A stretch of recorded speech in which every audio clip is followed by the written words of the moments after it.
जो suppressed pen होता है, जो सप्रेस्ड स्ट्रेस होता है, सप्रेस्ड इमोशंस होते हैं, हमें लग रहा है कि हमने दबा दिया उसको, बट वो दबता नहीं है, वो हमारे अलग अलग बिहेवियर में और बिहेवियर के थ्रू बाहर आता होता है। तो जब हम ये खुद को जज करना चालू कर देते ना, this person rejected me, that means I am unworthy of love, this person did not choose me, that means I am not good enough, that is where the problem starts. तो शिवम, आपने स्टोइसिज्म के बारे में सुना ही होगा। वो एक Greek philosophy, Greek नहीं मतलब यूरोपियन फिलोसॉफी है स्टोइसिज्म की। तो उसमें वो लोग इमोशंस को सप्रेस करना या फिर निग्लेक्ट करना का उनका मतलब कोर फिलोसॉफी है। तो as a emotional intelligence expert आप क्या मानते हैं, स्टोइसिज्म के क्या लिमिटेशंस हैं, क्या उसके फायदे हैं, क्या उसके नुकसान हैं? सी लॉन्ग टर्म में अच्छी फिलोसफी, शॉर्ट टर्म में एक बहुत अच्छी फिलोसफी है, बट लॉन्ग टर्म में it's not a great philosophy, because short term में हम suppression, emotional suppression can be beneficial at times, but long term में it never is. That means मैं छोटा एग्जाम्पल दूंगा कि मेरी अगर पार्टनर से लड़ाई हो गई है, आज मेरा कल एक इंटरव्यू है मेरा, तो उस पर्टिकुलर पॉइंट पे पार्टनर मेरे साथ है, मैं उससे डील कर सकता हूँ परसों भी, लेकिन इंटरव्यू कल है मेरा, तो priority wise I should be dealing and working on the interview first. उसको साइड में ऐसा नहीं कि इग्नोर करके, बट हाँ बात कर कम्युनिकेट करके, will talk about this thing may be tomorrow और डे आफ्टर टुमारो। तो उस पॉइंट पे उस बात को सप्रेस करना या इमोशनली निग्लेक्ट करना for a while is also important, ताकि हम चीज़ों को पहले एक चीज़ को प्रायोरिटाइज कर सके एंड देन वर्कआउट कर सके बाकी चीज़ों पे। बट अगर मैं लॉन्ग टर्म में छोड़ दूँ कि नहीं यार लड़ाई होगी छोड़ दो, इग्नोर करो, बात ही नहीं करना इसके बारे में, अब कभी और ज़िंदगी में आएगा फिर से तो फिर बात करेंगे उस बारे में, तो उससे क्या होगा कि वो चीज़ अंदर ही अंदर रिजेंटमेंट, एंगर, फ्रस्ट्रेशन को बिल्डअप करता रहेगा। तो suppression doesn't really work out in either of the cases, किसी भी केसेस में, बिकॉज हमें लगता है कि हमने अपने इनर पेन को अंदर दबा के रख दिया है, अब वो पेन बाहर नहीं निकल रहा है, मुझे कोई फर्क नहीं पड़ता, मैं बहुत अच्छी जिंदगी एंजॉय कर रहा हूँ, वेकेशन पे जा रहा हूँ, जिम जा रहा हूँ, ये कर रहा हूँ, वो कर रहा हूँ, मैं लाइफ में बिजी हूँ, तो मुझे फर्क नहीं पड़ रहा है। बट रियलिटी में क्या होता है ना कि जो सप्रेस्ड पेन होता है, जो सप्रेस्ड स्ट्रेस होता है, सप्रेस्ड इमोशंस होते हैं, हमें लग रहा है कि हमने दबा दिया उसको, बट वो दबता नहीं है, वो हमारे अलग अलग बिहेवियर में और बिहेवियर के थ्रू बाहर आता होता है। जैसे मुझे लगा कि किसी I had been through a very bad heartbreak, तो मुझे लग गया कि यार लाइफ ख़राब है, बहुत बुरा हो गया, और लेकिन बिकॉज मैं इतना पेन में था उस हार्ट ब्रेक के कारण, तो मुझे लगा कि ये बेकार चीज़ है, तो छोड़ दो, जिम में बिजी हो जाओ, ट्रैवल में बिजी हो जाओ, काम पे फोकस कर लो, तो मैं दिन रात काम कर रहा हूँ।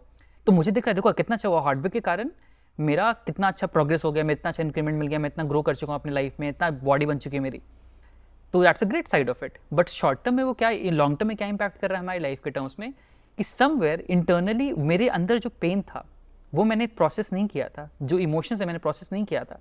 तो एक साल बाद मैं क्या नोटिस कर रहा हूँ अपने साइड से कि I have started to hate the idea of relationships.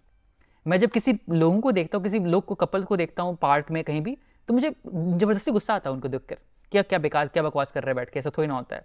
या मुझे रिलेशनशिप्स, लव, मूवीज़, ये सारी चीज़ें बेकार लगने लग गई, मुझे लेट्स से वुमेन काइंड से नफरत होना चालू हो गया। तो those are behavioural traits that are changing of me because of the suppressed pain inside of us. तो हमें लग रहा है मैंने दबा दिया था उस चीज़ को, बट दबा नहीं था वो, उसने हमारी लाइफ को चेंज कर दिया, हमारे बिहेवियर को, हमारे आउटलुक को भी चेंज कर दिया। तो suppression never really works out in the real case. तो इट्स बेटर कि हम उसको एक एज अ मैनेजमेंट की तरह से देखें। छोटे टर्म से बहुत स्ट्रॉन्ग पेन है तो कभी कभी अवॉइडेंस हेल्प करता है, क्योंकि आप उसको थोड़ा देर अपने आप को डाइवर्ट कर सको, माइंड को अलाउ कर सको, कोपिंग मैकेनिज्म्स के थ्रू डील कर सको, बट समवेयर एक पर्टिकुलर पॉइंट पे आपको डील करना भी बहुत ज़रूरी है। अब ऐसा आए, मतलब ऐसी सिचुएशन आए जब हमें डिफिकल्ट इमोशन से डील करना है, तो हमें क्या करना चाहिए? मतलब तभी, जैसे कि आपने बात की, कोई रिजेक्शन हो सकता है, वो जॉब हो सकती है या पर्सनल भी रिजेक्शन हो सकता है, तो इंसान को कैसे कोप करना चाहिए? स्टोइसिज्म ऐसा कहती है कि यू शुड बी एकदम, वो क्या कहते हैं कि स्थिर रहना चाहिए, स्थिर, आपका दिमाग एकदम काम रहना चाहिए आपको, मतलब क्या कह सकते हैं कि आपको मतलब डिविएट नहीं करना अपने जो लाइफ फिलोसॉफी से। तो आपके हिसाब से हमें असली प्रैक्टिकल वे में कैसे हम लोग इसे डील कर सकते हैं?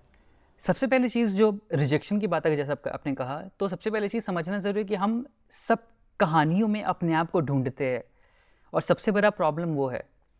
दैट मीन्स अगर किसी इंसान ने मुझे रिजेक्ट किया है या किसी जॉब ने मुझे रिजेक्ट किया है, तो मैं क्या सोचूंगा, सबसे पहला थॉट मुझे ये आएगा, हाउ डेयर ही और हाउ डेयर शी, कि मैं इतना बुरा हूँ क्या, मैंने इतनी अच्छी प्रिपरेशन की थी जॉब के लिए, उसने कैसे सेलेक्ट नहीं किया, बहुत बेकार बंदा था, बहुत ही बेकार इंटरव्यू था, बहुत ही बेकार कंपनी है, उस लड़की ने मुझे रिजेक्ट कर दिया, हाउ डेयर शी, उसे हिम्मत कैसे हुई कैसे करने की, मैंने इतना कुछ दिया उसके लिए, मैं इतना टाइम दिया, इतने पैसे खर्च किए, इतने कैसे किया, इतना वैसा किया, उसने मुझे छोड़ दिया eventually. She is a very bad, very horrible person. तो हम क्या कर रहे हैं, उस बंदे, उस फैमिली, उस पर्सन, उस जॉब की कहानी के बीच में खुद को ढूंढना चाह रहे हैं। बट रियलिटी होती है कि हर इंसान की अपनी कहानी चल रही होती है, हम तो बस एक पार्ट होते हैं उनकी कहानी के। तो सबसे पहली चीज़, हमें खुद के वर्थ को उनकी कहानी से डिटैच करना बहुत ज़रूरी है। अगर कोई मुझे रिजेक्ट कर रहा है एज अ पर्सन, तो इसलिए रिजेक्ट कर रहा है, इसलिए नहीं रिजेक्ट कर रहा है कि मैं बेकार इंसान हूँ, इसलिए नहीं रिजेक्ट कर रहा है कि मैं बहुत ही उसके लिए अनवर्दी हूँ, नॉट गुड इनफ हूँ। वो इसलिए रिजेक्ट कर रहा है या कर रही है बिकॉज उसे कुछ और चाहिए अपनी लाइफ से, और वो चीज़ मेरे पास नहीं है। इट्स ओके, मैं इंसान ही हूँ eventually at the end of the right. तो जब वो कॉम्पोनेंट आएगा, जब वो चीज़ें डेवलप होंगी, तो समझना बहुत ज़रूरी है कि खुद के वर्थ को ना क्वेश्चन करते हुए समझना इस चीज़ को। मेरी इस जॉब में सिलेक्शन नहीं हुई, इट डजेंट मीन कि मैं कभी ज़िंदगी में जॉब नहीं मिलने वाली। इसका मतलब ये नहीं हुआ कि मैं बेकार इंसान हूँ, मेरे पास स्किल्स नहीं है। यस, बहुत कुछ काम करने को होगा मेरे अंदर जो मुझे करना चाहिए, बहुत कुछ समझने को भी होगा जो मुझे करना चाहिए, बट इट डजेंट मीन कि मैं बेकार इंसान हूँ।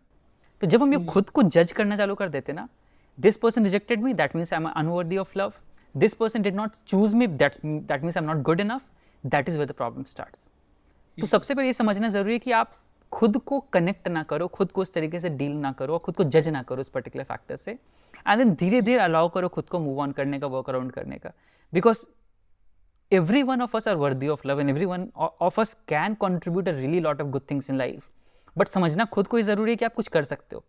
बिकॉज काफ़ी बार वो कंडीशनिंग हमें अलाउ नहीं करती समझने के लिए। That is where again the inner work is very very important. समझना कि हम क्यों नहीं समझ पा रहे। बाकी दुनिया तो अपने बारे में बुराई कर रही है, मैं तो किसी से गिफ्ट भी सही से नहीं ले पा रहा हूँ, मुझे शर्म आ जाती है गिफ्ट लेने में बिकॉज मुझे लग रहा है कि मैं इसके डिजर्विंग नहीं हूँ, राइट। तो वो सारी चीज़ें कंडीशनिंग बेस्ड है, तो जो समझना भी बहुत ज़रूरी है। Again some sort of inner work, professional help, reading, writing, जो भी चीज़ आप कर सको उसके through it's important to for you to work on those things. दोस्तों, ये वीडियो अगर आपको वैल्यूएबल लगा तो इसे लाइक कर अपने सारे दोस्तों से इसे शेयर कीजिएगा। इस चैनल को सब्सक्राइब तो आप कर ही लेंगे। चलिए मिलते हैं।